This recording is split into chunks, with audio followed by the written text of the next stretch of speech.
If you just joined us, you're late. Me and my boy here have just found the answer to the age-old question. The question is old as time itself. What if Frosty was fuckable? Hot Frosty's Netflix new Christmas movie. It stars Meg Griffin herself, Lacey Chabert.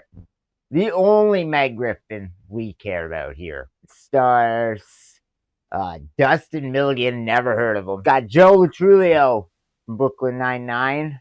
Got Craig Robinson from The Office and Brooklyn Nine-Nine. Not gonna lie, a lot better of a movie than I was really expecting it to be. Movie starts off, there's some narration about like from the story as old as time itself. You know, Christmas stories of Christmas magic, some other shit. Since the dawn of time, Christmas fairy tales have often included the wonder of a snowman coming to life, destined to bring magic to the right person. You know, because Christmas, as a Santa Claus still, I agree. Christmas is older than time. Christmas existed, and then the world was created, right? It's in that order. So as long as time has existed, stories about Christmas and the magic of Christmas have been around. But those fairy tales have never been told like this. Which also leads to today the important question. What if Frosty was fuckable, right? There's the story of Frosty the Snowman. As your cue. That it's the story of Frosty the Snowman. At the beginning of the film, we meet Meg. Although it's not Meg, it's just Lacey Chabert, her playing Kat. And she is cold. She is cold. She's in this decrepit house. She's probably a poor. We don't know yet. What we do know is that she lives in a place called Hope Springs. And there's a snow sculpting competition happening in town for Christmas. Kathy runs a cafe. It's called Kathy's Cafe. I'm assuming it was originally Crazy Kathy's Cafe, but because she chose to use K for cafe, that they also probably used the, you know. But she runs this cafe. We see that. We see people sculpting snow.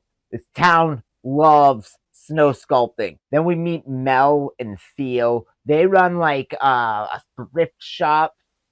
Mel gives Kathy a scarf, tells her to go get fucked in like a positive way. Like she could tell, you can tell that Kathy's been going through some shit. Probably because she's a poor and living in squalor. And Mel's just like, take this scarf, go out and get laid. She doesn't really want the scarf, so she goes, she's looking at the snowman. They're all like normal looking snowman except for one. One is like this chiseled statue looking sculpture, and she is like ready to jump his bones. And then she gives him the scarf. She takes a picture of it, and then she goes home. So now she's gone home. The street's empty, and we see the snowman come to life. And we get a good look at him. Is he hot?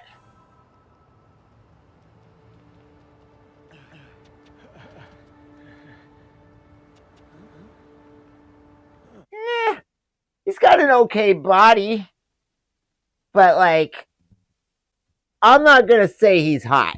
He better have a fucking good personality because, like, at this point in time, he is just like, it's an okay Frosty. It's better than that fucking pedophile from the movie, but still. We meet Frosty though. He is real now. He's a real person. He's come to life. He is naked except for the scarf that he's got. He's rocking that pretty good. He's walking on the street. He sees this old couple. The old man's a little bit like startled. The old woman is like, hubba hubba kind of thing, right? All the women in this movie are constantly, objectifying and sexually harassing this poor snowman, and it's kind of gross. But we're gonna overlook that.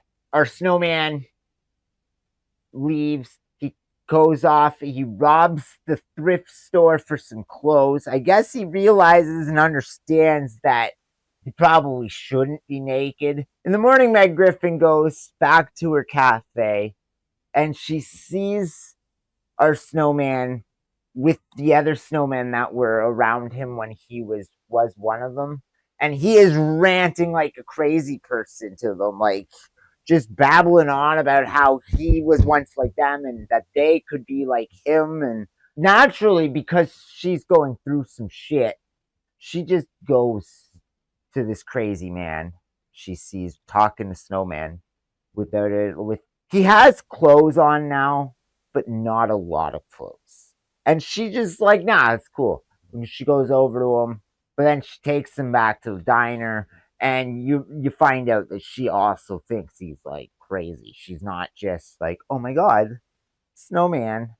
You know, he does try to tell her that like he's the snowman, that she gave him the scarf. Like he tries to let her know. She just thinks he's a crazy person because like at the cafe we find out that they got to be careful. But the sheriff is a crazy man, and we meet the sheriff, and it's Craig Robinson. Oh, not here, not today, here in Hope Springs. I'm sorry, can you speak up, please? Just a little bit louder. Cause we're taking you to jail here in Hope Springs. Doug Judy got a promotion. He finally made it to the squad, just not the NYPD. But Boyle is made it to be his deputy. I don't know what Peralta is. It's not their character names. His name's Sheriff Nate. And I don't remember what Boyle's name is. Deputy Sheriff Boyle. She kind of thinks that maybe he's the snowman, but she's not. She still thinks he's probably a crazy person. There's just this like almost moment of realization, even though he looks nothing like the snowman. I'm just gonna say, they go to a doctor. The doctor right away sees him and she's like, wow, I'm gonna fuck that man. She's very unprofessional. The women in this town are very horny. The men of this town are fucking ugly as shit. So this man is the most attractive person they've ever seen, and they all want to jump his bones. The doctor tries to run some tests on him, and he is freezing cold. He's freezing cold. He is a snowman in a person's body. So she's all like, I don't know, maybe he is a snowman that came to life. Everybody is so willing to go with it, except for Meg Griffin. Kathy is like, nah, it's just a psychopath that's gonna murder me. He's not really a snowman, but I'm gonna take him into my house because he's so fuckable. I don't care that he's a murderer. I want him to murder my pussy. The doctor offers to take him home because she really wants to fuck him. But he's like, I don't know you. That's my purse. I know Meg Griffin here. The only Meg Griffin we love. I wanna go with her. And Kathy's like, it's just a serial killer. It's fine. Can come murder this pussy, I guess. Now, Meg Griffin's got our snowman with her at home. I think he's chosen a name at this point. He went with Jack, because Jack Frost, right? Chestnuts roasting on an open fire. Jack Frost sucking on my toes. It's got a foot fetish. It's implied in the movie, I think. Now, despite having a deranged serial killer at her house, it's a poor house. She doesn't care. There's like a hole in the floor and the ceiling, and there's like no heat or anything, right? She doesn't got much to lose. So she's like, I'm gonna go to work. You stay here and do you. A lot of this movie, I'm not gonna lie, is kind of like Encino Man meets Christmas, where we got a snowman that's come to life and he's got to learn to be human.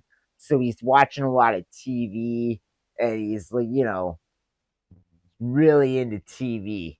If this town wasn't stuck in the 90s, he would have been all over YouTube, probably watching one of my videos going, ugh, this is shit. So now at some point we are establishing the fact too, around this time, that Sheriff Doug Judy is a no funny business type sheriff. I believe he even uses the words no funny business. I do not tolerate funny business. We know Nate.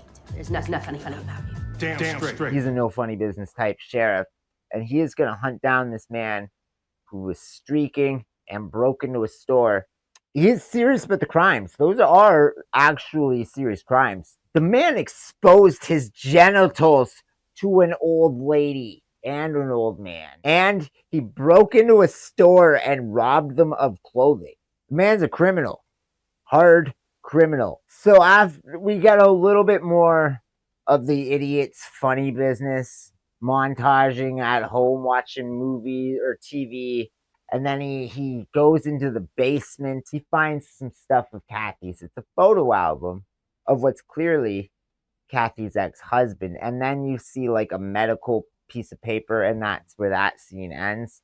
And you're like, oh no, what happened to Kathy's husband? He died. That's why he's not in the movie. He's dead. That's why she's depressed and her life is shit. You fucking idiot. Context. So now Meg Griffin comes home and she decides to question the crazy man in her house about the fact that he's a criminal, that he was exposed himself to the elderly couple, that he robbed her friend's store. She confronts him about this, but decides that she is going to do the right thing and harbor this fugitive. She hasn't had sex since her husband died. She's going to jump his bone at some point. She just hasn't had a chance yet. But she questions, he's making pizza. He doesn't like the heat and stuff, but he has found a way. He is watching TV. Like I said, YouTube tutorials would have been his friend if he wasn't stuck in this shithole town that's stuck in the 90s. I'm pretty sure if they have internet, it's like dial-up internet. So they're making pizza, they're having their pizza, everything's going fine, and then all of a sudden he's just like, yo, what's cancer? What's cancer? And total mood killer, because now she knows she's been going through her shit, and he's seen all of it, about her husband, and now he knows that she used to be married, and he's probably not going to want to fuck her anymore because, Frosty doesn't like used goods. Frosty is stereotypically a womanizer. I mean, not really. He's actually a pedophile. So like I said, though, he has been learning. He has been watching TV and he's been learning stuff and he wants to put himself to good use. So while Kathy goes to work, he is doing some renovations around her little shithole and he's fixing it up. But while he's on the roof, fixing the leak in the roof, he causes a traffic accident because his body is so jacked and all the women in this town are just so fucking like sex starved that they're all ready to just sexually harass him and at all moments. Poor man is just being objectified for his body. This no-nonsense mayor doesn't realize he's in a whole town full of sex offenders. Forget about the snowman, Nate. Go arrest all these perverts. Put them on the list. The lady that crashed her car, Jack, brings him home with her because she's got some housework that she needs done. And then a whole bunch of women are there just ogling him as he's doing some work. And then he gets driven to the diner. And Lacey's like, what the fuck are you doing? You are supposed to be locked up in my house like my fucking dirty slave. Sheriff Doug Judy shows up because he sees the new guy. He's like, I don't know that guy. I'm going to go fucking confront him. That's my criminal. Solid police work. He is right. Like, can we just say he nails it? And so he goes to confront them. They end up eating ice. in some sort of weird pissing contest. Finally, Lacey gets him out of the house, or back to the house. She's bringing him back home. She's like, what the fuck? You cannot leave the house. And he's like, but I got a job at the school working with children. And she's like, what the fuck? How did you get a job with children? He's like, I'm Frosty the Snowman. I'm a pedophile. Of course, I'm going to work with kids. It's what I do. But then she goes home and she sees all like the stuff that he's fixed up around the house. And she's like, I can't be mad at him. So she goes to apologize. He's all mopey. But then she's like, fine, go to fucking work with the kids. Go. I can't say. She's like, fine, go fuck the kids already. Then the next day, it's like his first day of work. And I don't know if it's before or after, I don't remember. She lets it slip that he's hot. Finally lets him know, and he starts to get an ego about it. It's really going to his head. He still keeps trying to make his move on her, but she's like, I'm not over Paul. Right? Paul's her husband. Not over him. I can't love a snowman because I'm not over my dead husband. I'll just have to fuck you, that's all. At the school, they're getting ready for a dance. At some point, Jack creepily sits in a chair listening to this kid shoot his shot. It's kind of weird, right? The way he just quietly sits there and doesn't say it, like hiding. He could have just left. He could have excused himself right away and just got out of the room and let the kid have some time. But he's like, no, I'm just going to stay here like a little fucking weirdo. We're at the police station. We see that he's got a Motorola flip phone because, again, this town is not in present day. This story is not present time. This story is like at least 20 years ago. Just keep that in mind when you're watching this movie. Sure, it just came out, but the story itself happened like 20 years ago. It had to have. Nobody seems to use the internet, and Craig Robinson's got a flip phone. Jack shows up. He wants to speak with the deputy because he needs some advice about love and women and stuff. And the deputy also, like all the women in town, really wants to fuck this guy. He actually never been on a date before. How have you never been on a date before? You're like a 10, man. A 10? Like in attractiveness, out of 10, you'd be a 10, top marks way up there. He is just all over him. And, like, we get it. This town is full of unfuckable chuds.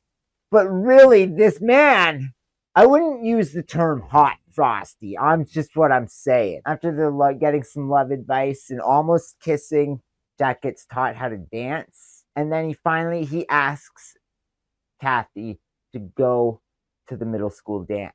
She says yes because, of course, why wouldn't she say yes? They're grown adults. Why wouldn't they go to the school dance? So naturally, now that they're getting ready to go to a dance, Jack's only got like this one outfit that he stole, so he's gotta get some other clothes, right? There's a shopping montage. At some point in this film, I don't remember when, I think before he danced with the cop, we found out that he used Kathy's credit cards to pay for, so they do have the internet, to pay for a new window for the store that he broke into. He used her money, charged so she's not poor either. This movie is mind-blowing, guys, because now she's not poor.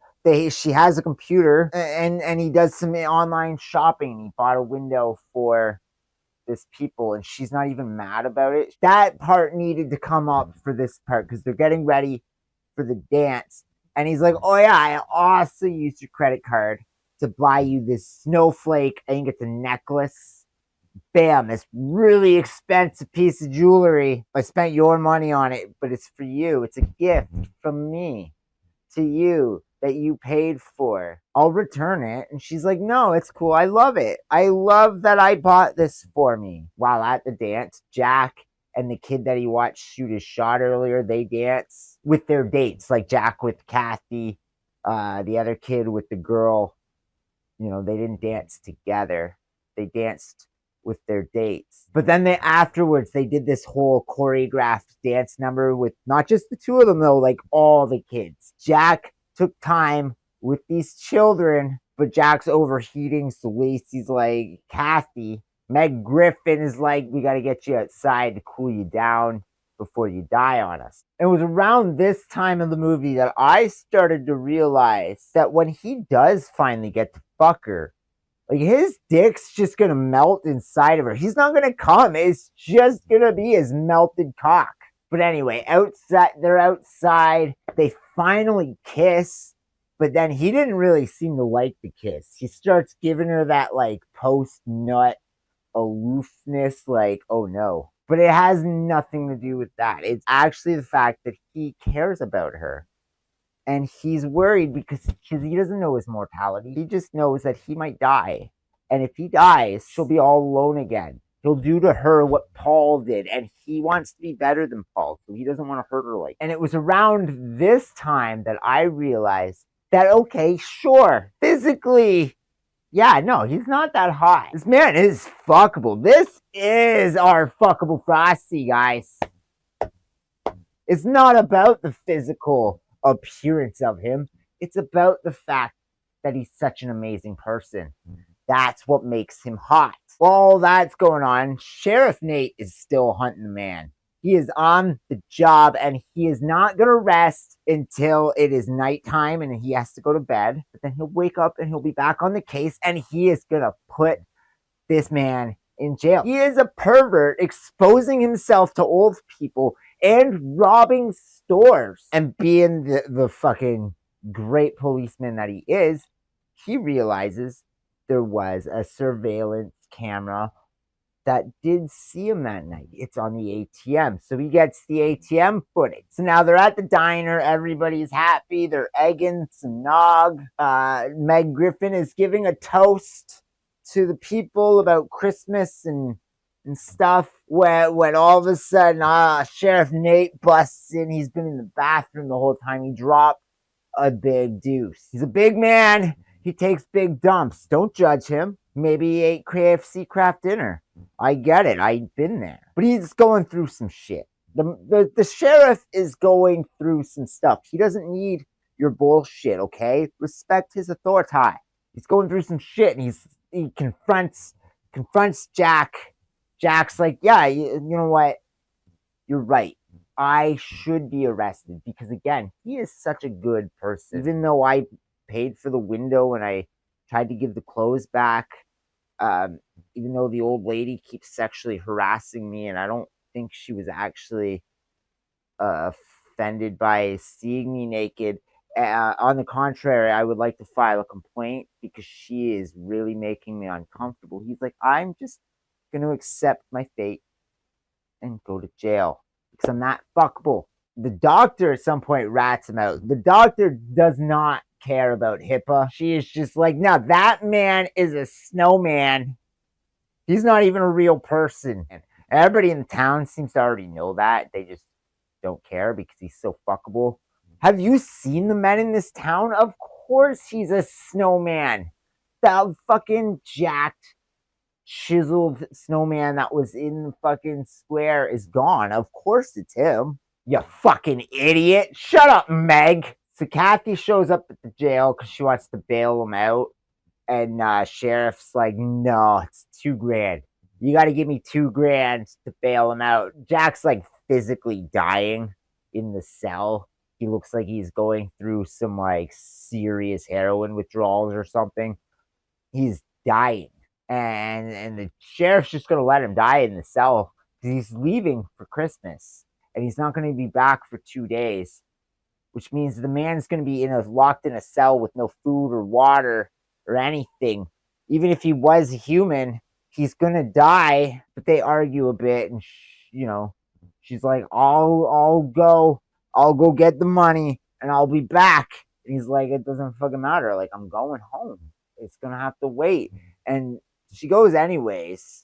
And she doesn't have $2,000 because suddenly she's a poor again because he spent all of her money on windows and jewelry. So she can't afford his bail. That doesn't matter because the whole town shows up like a lynch mob. And even though it's still a whole town, sheriff's like, nah, you still need to bail him out. So they do what any lynch mob does.